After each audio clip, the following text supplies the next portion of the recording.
for all our listeners and everybody who has been enduring this challenging period with us. God bless you all. In the name of Jesus Christ. Once again, my name is Pastor Adebayo Emmanuel from Sanctuary of His Grace Bible Church International. Please, this is Hours of Grace. Bow down your head and let us pray. Father, we thank you, Lord, for this moment. We pray that you speak to us and bless us through your word. Thank you, Father, for hearing us. In Jesus' mighty name we pray.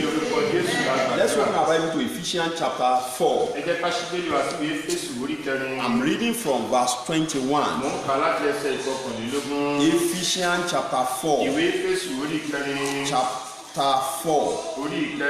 Verse number 21.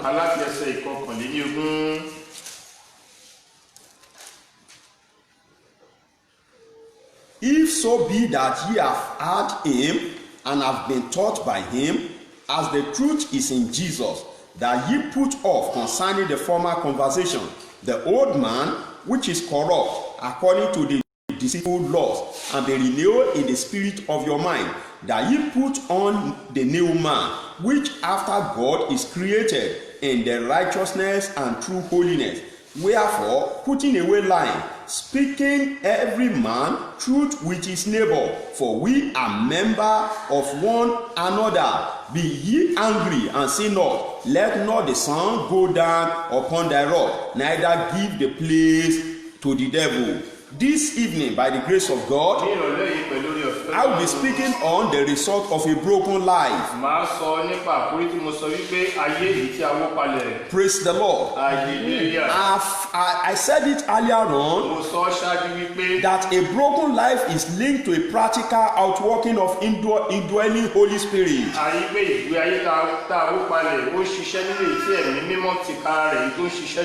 So, when the Holy Spirit is working in a person, the outward of it, what you see is a broken life. So without Holy Spirit operation in your life, you cannot live a broken life, because brokenness is an inner transformation. Inner transformation of the old man. That is a former carnal life, a former old life has been removed by the presence of Holy Spirit in your life. And then transform an old man to a new person. No wonder the Bible says, if any man be in Christ, is a new creature. Old things pass away, and all things become new. All things become new. So a broken life produces results. It produces fruits. Galatians chapter 5 verse 22 mentions some fruits that we can see as a result of brokenness. But the fruit of the Spirit is love, joy, peace, long-suffering, gentleness, goodness, and faith, meekness, temperance, and against church there is no law.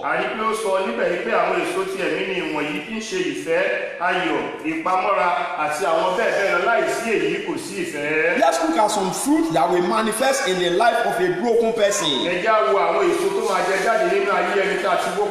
Number one, a life of holiness. A life of holiness. You know, when David was asking God a question, who shall ascend to the hill of the Lord? Who shall dwell in his holy place? The Lord give him an immediate answer that whosoever will dwell in that holy mountain, he must have a clean hand and a pure heart. Now he's talking of purity within and purity Ó without. sọ nípa ìjẹ́ mímọ́ nínú àti níta. No wonder in Matthew chapter 5 verse 8, Ìdí ni Bíbélì sọ ní ìwé Mátì orí karùn-ún ẹsẹ̀ Jesus said, blessed, blessed, ó ní ìbùkún ni fún. blessed are the broken in spirit, the broken in spirit. Ó ní àwọn ìbùkún ni fún àwọn alábùkún nínú ẹ̀mí. Those who are broken in spirit. Àwọn tá a wó palẹ̀ nínú ẹ̀mí. Let's look at Matthew chapter 5. Ìwé Mátì orí karùn-ún. Matthew chapter 5, Ìwé Mátì orí karùn-ún. verse number 8. Ẹsẹ̀ ìkẹjọ níbẹ̀. Matthew 5, Ìwé Mátì orí karùn-ún. verse number 8. Ẹsẹ̀ ìkẹjọ. Alábùkún fún ni àwọn onínú funfun. Alábùkún fún ni àwọn onínú funfun. Nítorí wọn ò rí Ọlọ́run. That in other words, he was saying, blessed are the brokenness in the heart, in the spirit. Ní ọ̀rọ̀ mìíràn ó sọ pé ẹni fún àwọn tá a ti wó palẹ̀ nínú ẹ̀mí alábùkún fún ni fún inú. Brokenness produce holiness. Ìwópalẹ̀ yìí ó máa ń mú ìwà mímọ́ jẹ jáde. Holiness within and holiness Ìwà without. mímọ́ nínú àti níta pẹ̀lú. Number 2 fruit. Ìkejì tó jẹ́ èso rẹ̀. A life of righteousness. Ìgbé ayé èyí tó jẹ́ ti òdodo. A life of righteousness. Ìgbé ayé tó jẹ́ ti òdodo. Let's open our Bible to Psalm 15. Ìwé Sáàmù orí ìkarùndínlógún. Psalm 15. Sáàmù orí We ìkarùndínlógún. read verse number 2. Ẹja wo ẹsẹ̀ ìkejì níbẹ̀. Psalm 15, Sáàmù orí ìkarùndínlógún. verse number 2. Ẹsẹ̀ ìkejì níbẹ̀. He that walketh uprightly. Ẹni tí ó rìn déédéé. Ẹni tí ó rìn déédé, Tí ń ṣiṣẹ́ òdodo. tí ń ṣiṣẹ́ òdodo, Tí ó sì ń sọ tí ń sọ òtítọ́ inú rẹ̀. So brokenness produce righteousness. Ẹni tó tá a pè ní ìwópalẹ̀ yìí ó máa ń mú òṣè ìdodo jáde. That is ability to live a right life. A rí pé ìgbé ayé láti gbé ìgbé ayé tó tọ́ tó sì tọ̀nà. Ability to walk uprightly. Agbára láti gbé ìgbé ayé tó tọ̀nà tó sì dára. Ability to do what is right. Agbára láti ṣe ohun tó tọ́ tó sì yẹ. Ability to speak the truth always. Agbára láti jẹ́ olódodo kó sì máa sọ òdodo ní gbogbo ìgbà. Come as a result of brokenness in the heart. Nítorí pé ẹni yẹn ó ti di ẹni ìwópalẹ̀ nínú ẹ̀mí. Will be able to do what is A right. máa ṣe ohun tó tọ́ ní ìgbà gbogbo. Praise the Lord. Hallelujah. Praise the Lord. Hallelujah. Number 3, Ìkẹta, a life of humility. ìgbé ayé ìrẹ̀lẹ̀. A life of humility. Ìgbé ayé ìrẹ̀lẹ̀. He take brokenness Ó gba to ìwópalẹ̀ live a humble life. láti gbé ìgbé ayé To ìrẹ̀lẹ̀. live a humble life. Láti gbé ìgbé ayé He ìrẹ̀lẹ̀. take brokenness.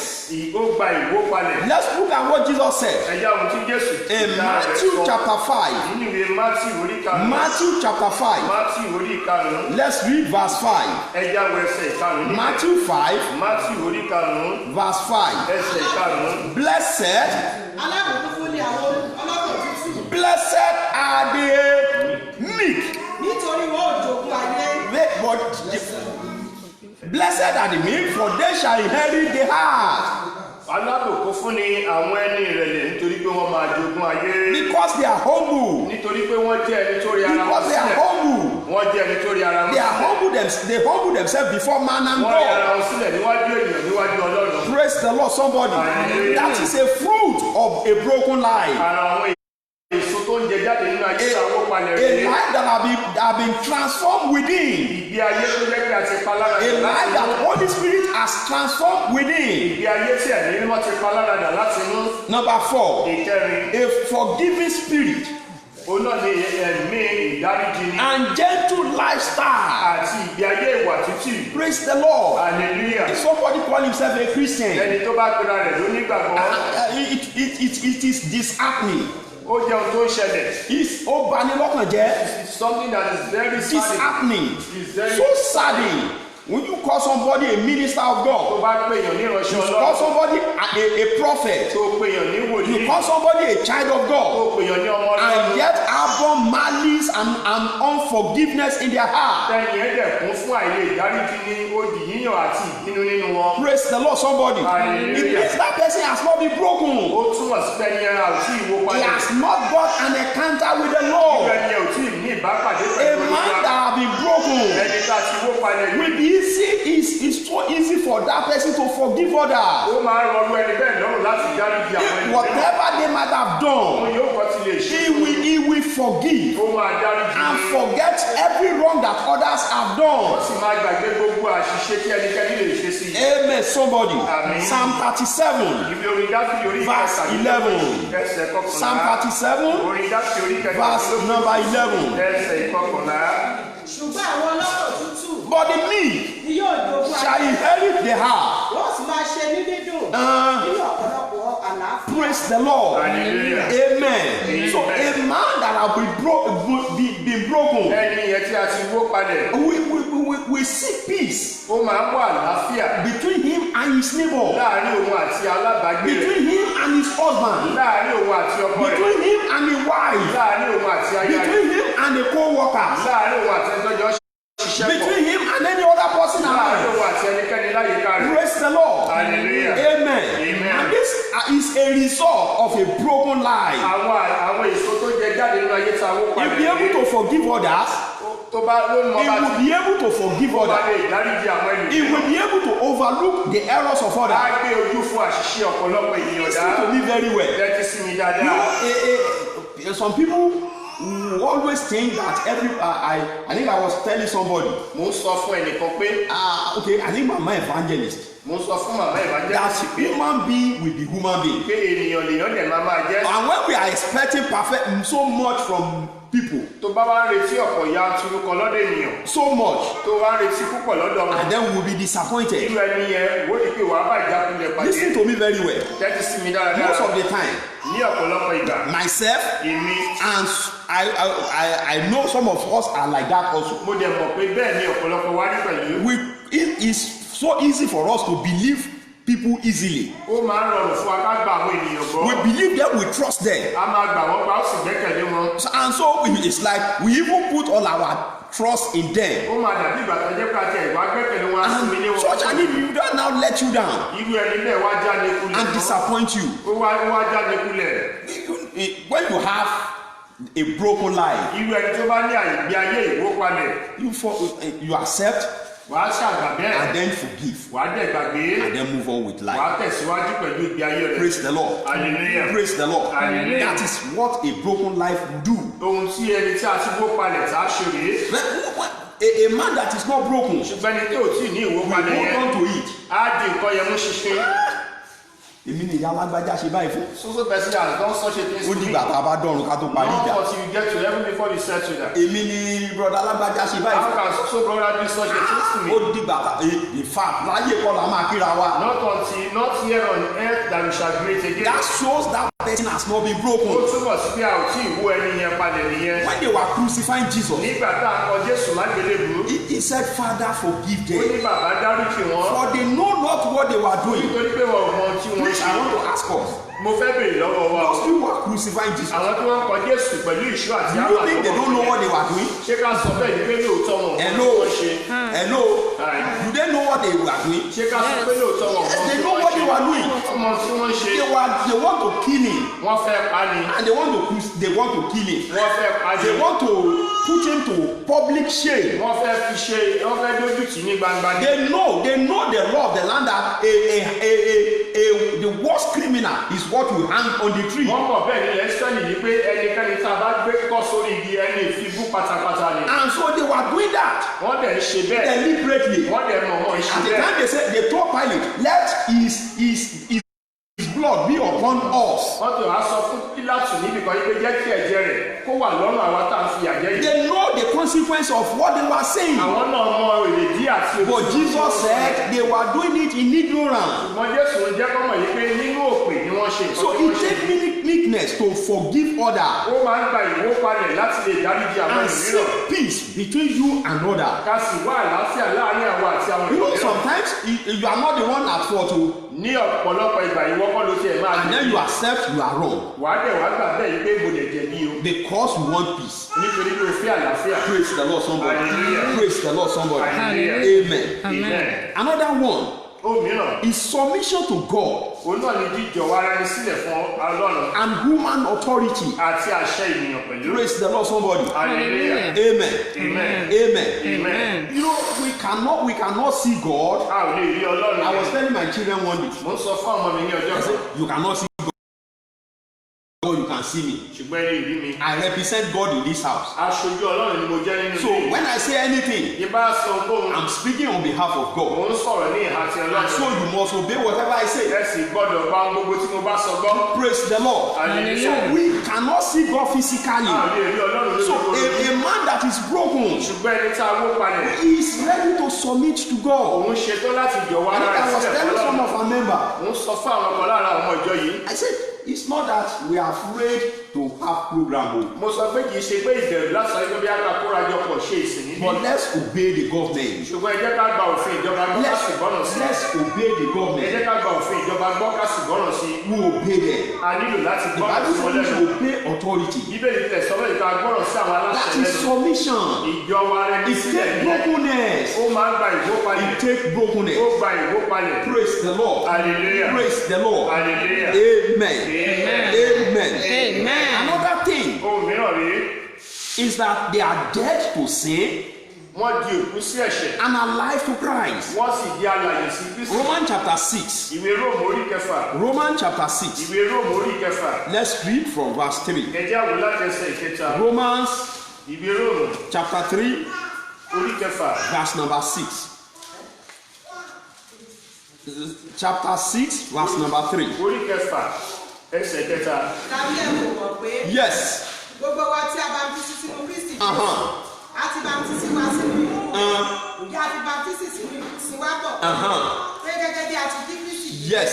kúrò nínú òkú nípa gbogbo bàbá bẹ́ẹ̀ ni kí àwa pẹ̀lú kí ó máa rìn ní ọ̀tún ìwà. Praise the Lord. Hallelujah. Look at the verse, this verse very well. Ẹ jẹ́ àwò ẹsẹ̀ yẹn dára. Verse number 3. Ẹsẹ̀ kẹta. He said, know ye that Ó ní iṣẹ́ yìí kò mọ̀ pé many of us ọ̀pọ̀lọpọ̀ wa that were baptized into Christ láti gba Kristi sínú Kristi were Jésù. baptized into his death. A sì bá Kristi wá sínú In ikú other rẹ̀. words, we were being buried with Christ, Ìyẹn ni pé a ti sin wá pọ̀ pẹ̀lú Jésù. not to be alive in sin anymore. O nílò láti jẹ́ alààyè sí ẹ̀ṣẹ̀ mọ́ rárá. Apostle Paul said, Paul apostoli tilẹ̀ wẹ̀ I pé am not living in the flesh, ó ní mi ò gbé. living for Ó ní Christ, mò ń gbé fún Kristi who has báyìí. died for me. Ẹni tó ti kú fún mi. Who has died for me. Ẹni tó ti kú So, fún mi. someone who is broken Ẹni tó jẹ́ pé a ti gbó palẹ̀. is alive in Christ Ó wà láàyè fún Jésù. and dead to sin. Ó sì di òkú sí Sin ẹ̀ṣẹ̀. cannot dominate his life anymore Ẹ̀ṣẹ̀ kò lè jẹ́ gàba lórí rẹ̀ because mọ́. he has been buried. Torí pé a ti sin. I think I was telling someone, Mo ti ẹ̀rù pé mò ń sọ fẹ́nìkan. okay, that person said, somebody died. Ẹni yẹn sọ pé ẹnìkan kú. I said, that person is free Mo sọ pé ẹni yẹn tẹ̀ ti wà lómìnira. from coronavirus, Kúrò nínú kúrò from virus the yìí. fear, Ìbẹ̀rù. from the panic, Fún from the ìjáyà. tension. Pẹ̀lú ìpáyà. He's free. Ẹni yẹn ti dòmìnira. He's free from agony. Ó ti dòmìnira kó lọ́wọ́ ìnira. Praise the Lord, somebody. Hallelujah. Praise the Lord, somebody. Hallelujah. One day we were in a particular burial service. Lọ́jọ́ kan wà níbi ìsìnkú kan. I couldn't remember that place anymore. Mi ìtẹ̀ wá lè rántí ìfẹ̀yẹ́ mọ́. Nobody will remember. And then the undertaker were carrying the corpse. Pé àwọn gbókùgbókù wá gbé òkú yẹn. They were carrying the coffin. Wọ́n wá gbé And Kristi they were yẹn. throwing it like this. Wọ́n wá jù báyìí jù And they were báyìí. throwing it. Wọ́n jù They will káàkiri. roll it. Wọ́n á They will roll it. Wọ́n á They will roll it. Wọ́n á They will roll it. They will throw it. Wọ́n á jù sókè. And one of the omoloku, One of the son of the child of the deceased. and that was into tear. Ó wá bẹ̀rẹ̀ sí sọ́kún. Everybody say, mommy. They look at the way you are doing my mommy. Everybody say, mommy. Look at the way you are turning. And he was Displaying my mommy. Ó wá ń So, sọ́kún. and I told that person, I said, you should do something.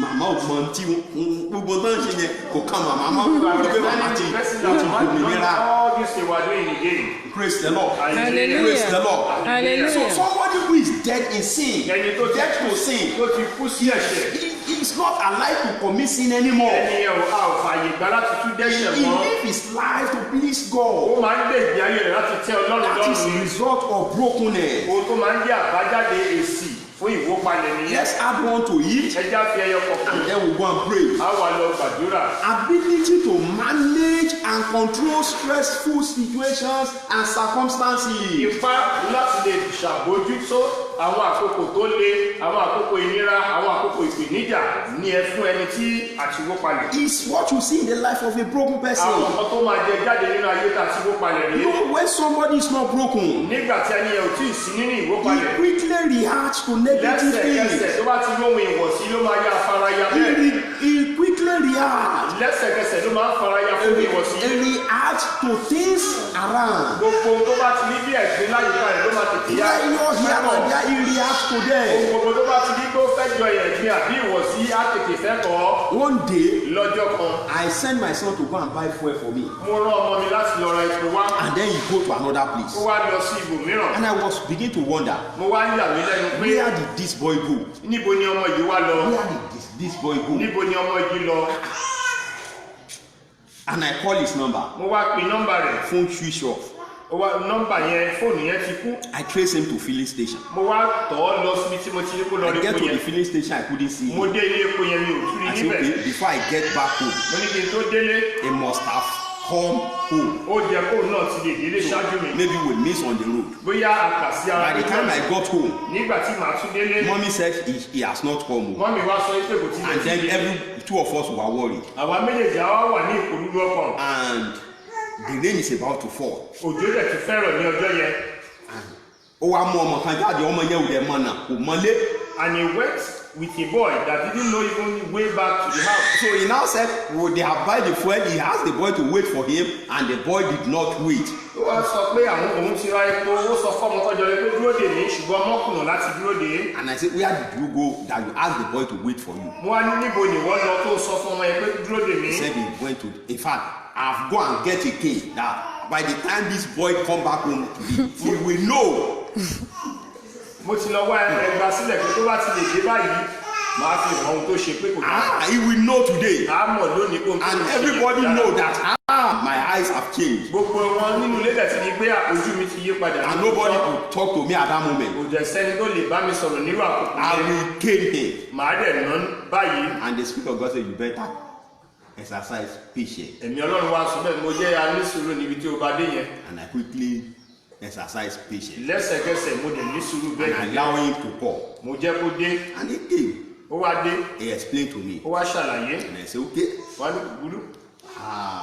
So that next time you don't do that again. Fún wọn lọ́jọ́ mi láti má ṣe bẹ́ẹ̀ mọ́. Or not the tension. Kì í ṣe ìgbónára ọkùnrin tẹ́lẹ̀tẹ́lẹ̀ yẹn.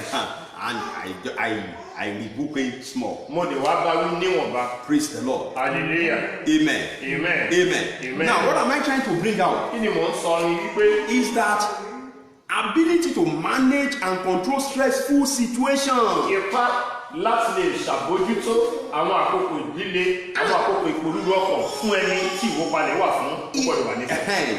If somebody that have been broken will be able to manage, Fún ẹni tí will be able ìwópalẹ̀ to wà fún control.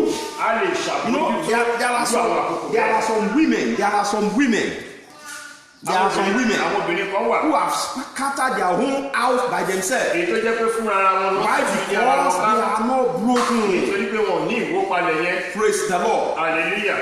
Ọkọ tó jáde, An husband that went for out. example, bóyá ó gbé mọ́tò jáde, Fún àpẹẹrẹ maybe he went out with the car tí táyà wá bẹ́ lójú ọ̀nà, and he had a flat tire on the road tó wá ó fi fóònù sínú mọ́tò. and he put the phone inside the car. Ìyàwó ti ń pe fóònù, The wife had been calling the phone. kò lọ, It's not going. kò gbé, The husband did not ó pick ti ń the pe phone. fóònù, And he has kò called gbé, the phone. He ó has ti ń pe called. fóònù, He has kò called. gbé, She ó has ti ń pe called fóònù. and called. She has called many times. Wọ́n ti rìnrìn ya lọ́nì, òun náà lè gbé fóònù. She went astray. Wọ́n ti rìnrìn ya lọ́nì. Maybe she has And went that's why astray. Ṣùgbọ́n nígbà tẹ́ni ẹ bá ti ní ẹni tó rí tó ń bá jà, the person is not seeing you are tó mọ tí ó ń ṣẹlẹ̀ lójú ọ̀nà. What's happening to that person along the road? Praise the Lord. Hallelujah. So but when you are broken, you'll be able to manage the situation even by the time you see him. Kí ló dé ayẹ̀ ìpè fóònù látàárọ̀, you will then be able to explain to you this is actually what happened, this is what happened. Fún ẹni tó ti ní ìwópalẹ̀ yẹn á ní orí ọ̀fẹ́ tí ẹni yẹn bá dé láti béèrè pẹ̀lú sùúrù pé a ti pe nọ́mbà a ti pe fóònù ẹ̀ òjẹ̀rẹ̀ pé ẹni yẹn pàápàá lórí ọ̀fẹ́ àti ṣàlàyé I want you to bow down your head wherever you Ó are. fẹ́ kó tẹ́rì rẹ bá níbi Those tí tó who bá are wà. with me online, Àwọn tẹ́ ẹ wà lórí ìlà pẹ̀lú please mi. bow down your head and talk to Ẹ tẹ́rí God. bá kẹ́ I gbàdúrà say, pé God, Ọlọ́run break me down. ewó mi padà Every ẹ̀. Adamic nature in Gbogbo me, ẹ̀mí Ádámù nínú Lord, mi. remove them completely. Give me a broken heart. Ọlọ́run fún mi ní ọkọ̀ tó ní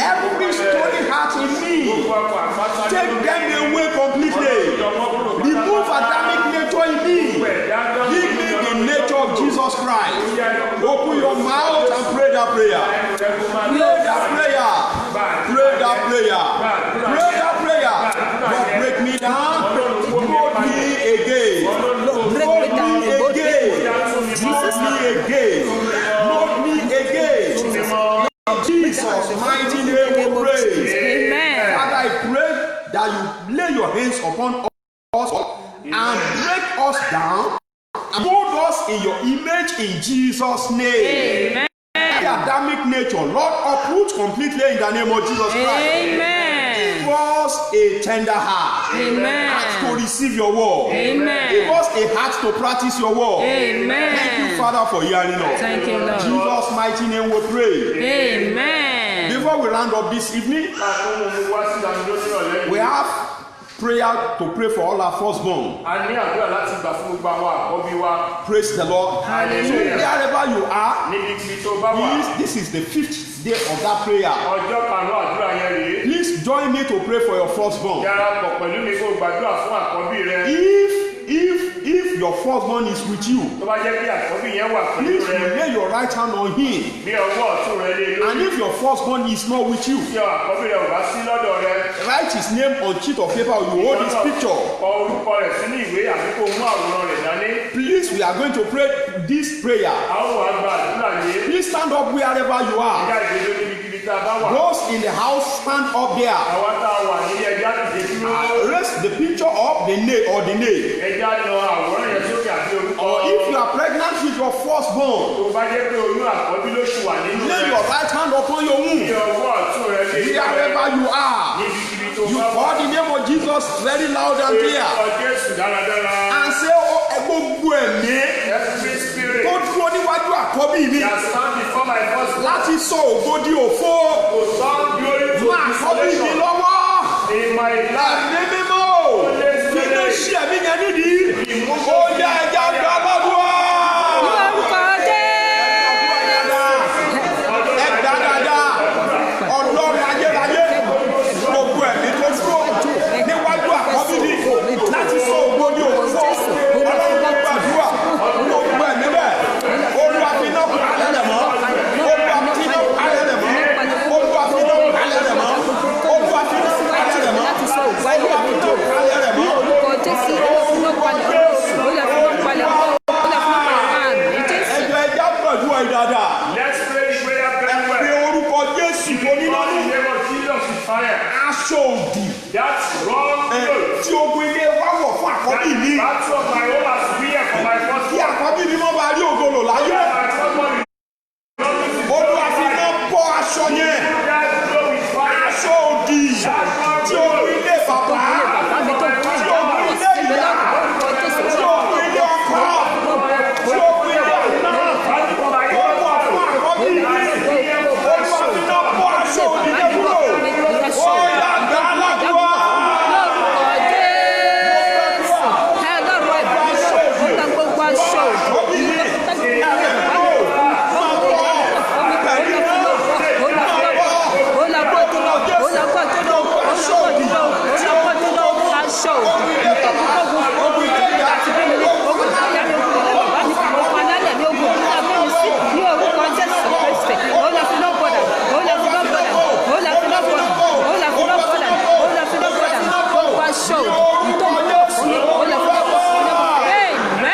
Ẹja gbàdúrà yìí dáadáa. Bàbá mi nínú Olúwa kan sọ̀rọ̀ kan lọ́jọ́ kan. Ó ní tí wọ́n bá ní tí ọdún bá ti fẹ́ bẹ̀rẹ̀. Ó ní tí wọ́n bá ti sọ pé happy new year. Bàbá àwọn ìránṣẹ́ Ọlọ́run ni o. Ìránṣẹ́ Ọlọ́run tó lẹ́sẹ̀ tó lẹ́nu. Tó sì ní orúkọ ní Nàìjíríà. Ó ní ṣùgbọ́n tí wọ́n ṣe ń kí happy new year wọ́n lọ́dún tuntun. Ó ní bẹ́ẹ̀ ni wọ́n máa gbọ́ nǹkan. Pé ìwọ máa ṣàmì o. Nothing will work for you. Ó náà wá sọ pé I book you. Ó ní ìgbà tó ń jáde school. When he finished the speech, Olóṣè wá ń reflect.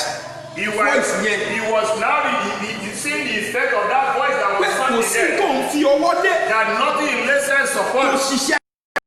Ó dàbí èmi àti mọ́mí làjọ ń gbọ́ mẹ́sẹ̀gì yẹn. ó ní kò sí nǹkan tó ń dáwọ́lé. He said nothing he lays hands upon. ó ní àwọn tí ò tó He said people that are not even up to tí ò him, kàwé tó that you are not ó ní well educated. ìkan wà ní ọ́fíìsì wọn sọ pé ọ̀gá mò ń kó lọ lé mi kejì. If there was one in the office that said, well, God, I'm fighting to my second house. ó ní òun ò dẹ̀ rí ilé ẹyọ kan kọ́ òun ò tẹ̀ ní búlọ̀kù ẹyọ kan. was unable to even lay the graduate with master degree. Graduate with master ẹjọ́ degree. ajá pé orúkọ Yes, Jésù. God, in the name of olúwa Jesus. tó gbogbo lóòdì. Everyone ó fọ̀ sí àkọ́bí mi. that pronounce to my tí ò ní jẹ́ ká kọ́bí mi ṣe àṣeyọrí láyé. ẹ̀mí mímọ́ ìgbàgbọ́lọ̀ bẹ̀rẹ̀. ààrẹ pẹ̀lú owó iná. ó yá gbà lọ́dún.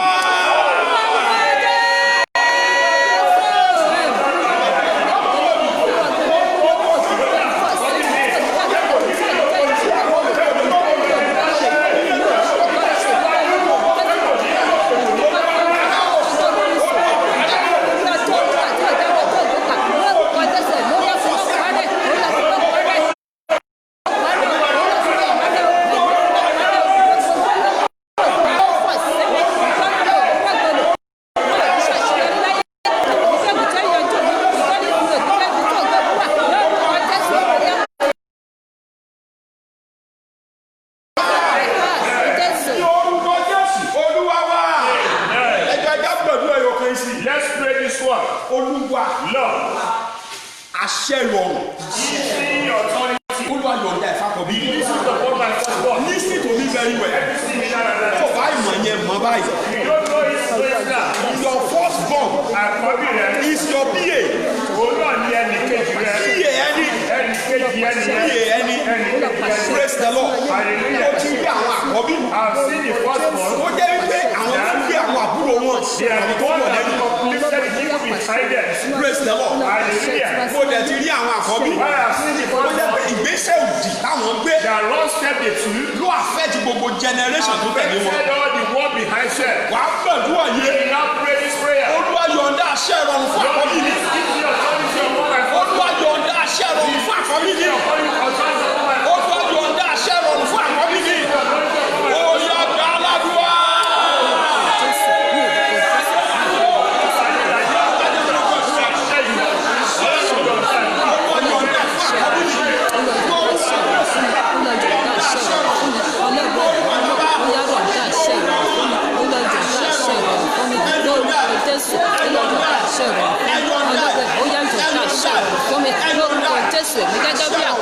lórúkọ Jésù àṣẹ ìrọ̀rùn àṣẹ tí màá fi ṣe oréré gbogbo ti pẹ̀lú ìrọ̀rùn lórúkọ Jésù ọlọ́run bóyá yọ̀ǹda ẹ̀ fún mi àṣẹ tí ìṣerere á fi rọrùn fún mi tó gbọ́ á fi rọrùn fún mi lórúkọ Jésù wá yọ̀ǹda ẹ̀ fún mi ọlọ́run ìmọ̀ yọ̀ǹda àṣẹ ìrọ̀rùn fún mi àmì Jésù. mo gbàdúrà gbogbo ọkàn tí wọ́n ń gbọ́ mi lórúkọ Jésù. gbogbo àkọ́bí tí a gbọ́wọ́lé lórí yìí gbogbo àkọ́bí tí a na fọ́tò rẹ̀ sókè yìí gbogbo àkọ́bí tí a kọ orúkọ wọn tá a ná sókè yìí bá a bá rí májẹ̀mú ibi kan èyí tí Sátánì fẹ́ lò láti da ìrìn àjò ayé wọn rú májẹ̀mú ibi bẹ́ẹ̀ lórúkọ Jésù ó yá kó parẹ́ bẹ́ẹ̀. Bíbélì wí pé bí májẹ̀mú ìṣáájú kò bá ní àbùkù àkìbá ti wáyé fún tuntun lórúkọ bàbá ọmọ àti ẹ̀mí mímọ́ gbogbo májẹ̀mú ibi ti ilé bàbá ti ilé ìyá ti ìlú tàbí wọn sí ti alálẹ̀ gbogbo tó fẹ́ da ìrìn àjò rere wọn rú gbogbo májẹ̀mú bẹ́ẹ̀ ẹ̀jẹ̀ Jésù parẹ́ báyìí. Gbogbo àkọ́bí tó ń gbóhùn mi yé mo lo májẹ̀mú ìpè àti májẹ̀mú orí pẹpẹ yé láti sọ̀rọ̀ àṣẹ sínú ayé yìí wípé àṣẹ ìrọ̀rùn ó yá kó balẹ̀ yín. Orúkọ Jésù mo ní kó wọnú ayé yín lọ. Ọwọ́ orí ọ̀fẹ́ kó gbé yín dìde. Ọwọ́ àánú kó gbé yín dìde. Ẹ mọ rógolò láyé. Ẹ̀yin àkọ́bí ẹ mọ rógolò láyé. Orúkọ Jésù mo lé ẹ mọ rógolò láyé. Ó ti rí bẹ́ẹ̀. Kó o ní yí padà. Ó ní fún orúkọ Ọlọ́run alààyè. Ó ní fún orúkọ Ọlọ́run alààyè. Wọ́n lẹ̀ tí òkùnkùn ò lè borí. lórúkọ Jésù. Sórí sínú ayé gbogbo àwọn ọmọ wa pátá lórúkọ Jésù ó yá. àmín lórúkọ Jésù. Ọlọ́run gbọ́ àdúrà. àmín. Ó ní fún orúkọ Ọlọ́run alààyè. Ní orúkọ Jésù Olúwa wa. àmín àmín àmín ní orúkọ Jésù. Praise the Lord. hallelujah.